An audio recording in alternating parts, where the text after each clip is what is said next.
जय श्री कृष्णा, जय राधे। आप लोगों के समक्ष मैं ये बताना चाहता हूँ कि शरदनी नवरात्र आने वाले हैं।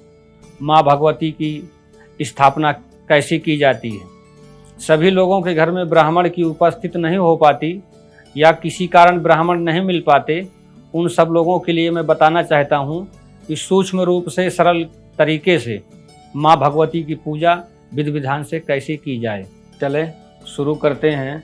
सबसे पहले माता रानी के लिए स्थापना के लिए ऊंचे पर सिंहासन लगाया जाता है, जिसमें कि सबसे पहले लाल वस्त्र या सफ़ेद वस्त्र या पीला वस्त्र सबसे नीचे बिछाया जाता है। फिर चौकी रखते हैं, चौकी में लाल वस्त्र या पीला वस्त्र माँ भगवती के लिए आसन के रूप में बिछाया जाता है। फिर माँ भगवती को एक जंवारा का पात्र बोलते हैं, मिट्टी का होता है। इसमें थोड़ी सी शुद्ध मिट्टी होनी चाहिए। खेत की एक हाथ नीचे की मिट्टी खोद करके लाई जानी चाहिए, जिसमें कि इसमें जौ बोना चाहिए। जौ को पहले 3-4 घंटे पहले भिगो देना चाहिए, जिसमें बोने से बीज बोने से फसल बढ़िया उगती है। सबसे पहले चौकी पर विराजमान करते हैं। फिर माँ भगवती के पास गौरी गणेश की स्थापना कर देते हैं। एक तरफ ये उठा लिया तांबे का पात्र, जिसको लोटा बोलते हैं। इसमें हमने स्वास्तिक ऑलरेडी पहले से बना रखा है और इसमें मंगल सूत्र मौली लपेट दिया, बांध दिया। इसमें जिस दिन पहला नवरात्र हो उसी दिन सबसे पहले मौली बांधना चाहिए। परंतु इसमें एक बात ये भी है कि जितने दिन की नवरात्र हों, कभी कभी ऐसे भी होते हैं कि नवरात्र 7 दिन की भी होते हैं, कभी कभी 8 दिन के भी नवरात्र होते हैं। इस वर्ष बड़ा सुंदर संयोग बन रहा है कि पूर्ण रूप से 9 दिन के नवरात्र बन रहे हैं। इसलिए हमने कलश में 9 धागे लपेट दिए हैं। इसी प्रकार राइट हाथ में हमने जो है माँ भगवती के पास कलश की स्थापना कर दी है और कलश के नीचे थोड़ा सा चावल रखा जाता है। लेफ्ट साइड में ये जौ वाला पात्र रखा जाता है। जौ 3-4 घंटे भिगो रखे थे। अब इसमें हम जो है पात्र में, मिट्टी के पात्र में इसको बो रहे हैं। इसमें हल्का हल्के हाथों से मिट्टी में मिला देते हैं। बढ़िया अच्छे तरीके से बोना चाहिए, ताकि हमको 9 दिन में ये महसूस हो कि इस बार खेती किस प्रकार उत्पन्न होगी। और इसमें हल्का पानी का छींटा मारना चाहिए। और अब हम नारियल में चुन्नी लपेट करके कलश जो है रख दिया। धूप बत्ती जला लेते हैं। माँ भगवती को खुशबू भी आती रहेंगी और पूजा में भी उपयोग में आएंगी। धूप दीप जलाने के बाद अब भगवती और गणेश जी को आवाहन करना है। तो सबसे पहले थोड़ा सा फूल ले लेते हैं। फूल से श्री गणेशाय नमो नमः, ओम गौरी गणेशाय नमो नमः, ओम जयंती, ओम दुर्गा देव्यै ध्यानम समर्पयामि। अब कलश के ऊपर हमको आम्रपत्र लगाना है, तो इनको शुद्धि किया है। शुद्ध करने के बाद इन पर तिलक लगाना चाहिए, मंगल। तो तिलक लगा देते हैं सभी पत्तों में को। 9 इस बार शरदनी नवरात्र में 9 दिन है, तो 9 पत्ते भी ले सकते हैं, 5 पत्ते भी ले सकते हैं, 7 पत्ते भी ले सकते हैं। इसको तिलक लगा करके कलश पर स्थापित करते हैं।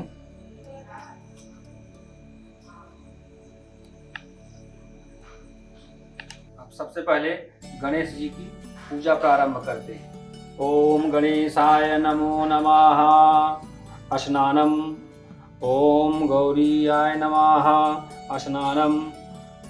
दुर्गा जी का ध्यान करते हुए ओम दुर्गा देव्यै स्नानम, ओम दुर्गा देव्यै स्नानम। 3 बार आचमन कराना चाहिए, 3 बार जल छोड़ना चाहिए। स्नान करने के बाद वस्त्र जो है भगवान को अर्पण करना चाहिए। श्री गणेशाय वस्त्रम दुर्गा देवी वस्त्रम। माता रानी की चुन्नी चढ़ाते हैं। चुन्नी ऐसी लगाना चाहिए जो माता रानी का चेहरा ढके नहीं, बराबर दिखाई दे।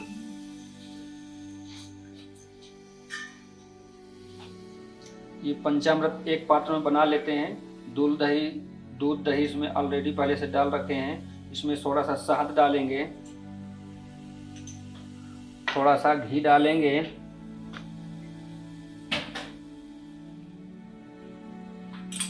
घी डालने के बाद चीनी थोड़ी सी डालेंगे, शक्कर जिसे कहते हैं। इसमें 5 चीज मिला लेते हैं, दूध, दही, घी, शहद और शक्कर जिसे चीनी कहते हैं। और माँ भगवती को इससे भी जो है स्नान किया जाता है। पंचामृत स्नानम, पंचामृत स्नानम 3 बार ऐसे भगवती को दिखा देते हैं। पंचामृत स्नान हो गया। पंचामृत स्नान अंते शुद्धोदक स्नान बोलते हैं, शुद्ध स्नान। पुनः 3 बार फिर जल छिड़क देते हैं। तिलक करते हैं रोली से, हल्दी से, कुमकुम से, जो आपके पास उपलब्ध हो वस्तु। तो अब टीका करते हैं सबसे पहले गणेश भगवान का। ओम गणेशाय नमो नमः।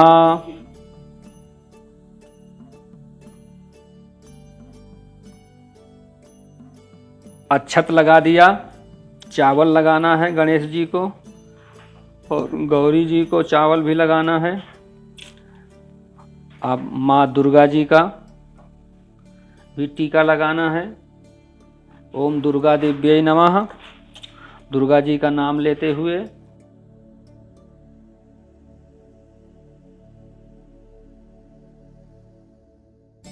कलश में भी टीका करना है। माँ भगवती के निमित्त गौरी गणेश के पास फूल माला अर्पण कर देते हैं। ओम मालाय नमो नमः।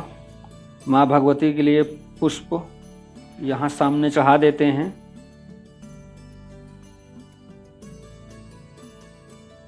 पान है, सुपारी है, लौंग है, इलायची है। गणेश भगवान को और ये गौरी जी के नाम से पान, सुपारी, लौंग, इलायची गौरी जी के नाम का फल अर्पण करते हैं। कलश में ब्रह्मा, विष्णु, महेश आदि सभी देवताओं का निवास रहता है। इसमें भी पान, सुपारी, लौंग, इलायची, फल इत्यादि भी भगवान वरुण देव के नाम से चढ़ाया जाता है। उनके सामने नीचे किसी पात्र या जगह हो पर्याप्त, उसी जगह सामने चढ़ा देते हैं। वरुण भगवान के नाम से, कलश भगवान के नाम से होता है। अब और मैं ये बता दूं कि जो हमने ये पात्र रखा है मिट्टी का, जौ बो करके, इसमें कलश नहीं रखना चाहिए। कलश हमको साइड में ही रखना चाहिए। तो इसमें हम मंगल तिलक लगा देते हैं। जितने दिन के नवरात्र हैं उतने ही टीका लगाना चाहिए। तो इस बार शरदनी नवरात्र 9 दिन के पड़ रहे हैं, इसलिए 9 टीका हम लगा देते हैं भगवती का।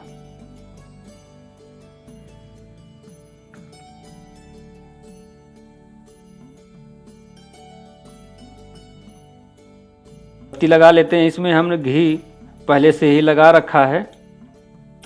अब माचिस से जला लेते हैं। जला लेने के बाद जो भी आपको आरती आती है, याद है तो आप आरती कर लीजिएगा। नहीं, आरती करने से पहले अब भगवती जी का थोड़ा सा सूक्ष्म रूप में हवन कर लेते हैं। यदि हवन सामग्री अवेलेबल है तो ठीक है। यदि हवन सामग्री किसी जगह है और गोबर के उपले नहीं मिल पा रहे हैं तो हवन सामग्री का बना हुआ मार्केट में दिया प्राप्त है, जो उसको हम ले आए हैं। और इसको हमने हवन सामग्री वाला दीपक में कपूर डाल दिया है और हम जो है वो हवन सामग्री वाला दीपक जला रहे हैं। इससे माँ भगवती का हवन हो जाएगा, जिसको भोग भी कहते हैं। इसमें सारी सामग्री, सारी वस्तु रहती हैं। दीपक जल गया हवन सामग्री का। अब माँ भगवती का हम जब माँ भगवती की आरती करना होता है तो 9 बार उतारना होता है। तो आरती घुमाते समय हमको राइट हाथ से लेफ्ट हाथ की ओर से लेकर के घुमाते हुए 9 बार ऐसे करना है। सामने हमको इसी भगवती के सामने रख देना है और फिर अपने हाथ को हल्के थोड़ा सा जल लेकर के धुल लेना है। अब हम माता रानी को श्रृंगार सामग्री अर्पण करते हैं। मैं आशा करता हूँ कि मैंने जो सरल विधि से आपकी पूजा विधि बताया है ये आपको समझ में आई होगी, और इसी प्रकार सभी लोग माँ भगवती की पूजा स्थापना करना। माँ भगवती सदैव आपका कल्याण करेंगी, सदा आपका ऋणी रहेंगी, और माँ भगवती सबका कल्याण करने वाली हैं। इस बार तो माँ भगवती का इतना प्राकंड रूप में आ रही हैं कि सबका सर्व सुख संपन्न करने के लिए माँ भगवती सोमवार के दिन से विराजमान हो रही हैं। इस बार का पर्व बड़ा ही सुंदर, बड़ा ही मंगलमय है और बड़ा ही शुभकारी रहेगा। जय नमो भगवती देवी, नमो नमः।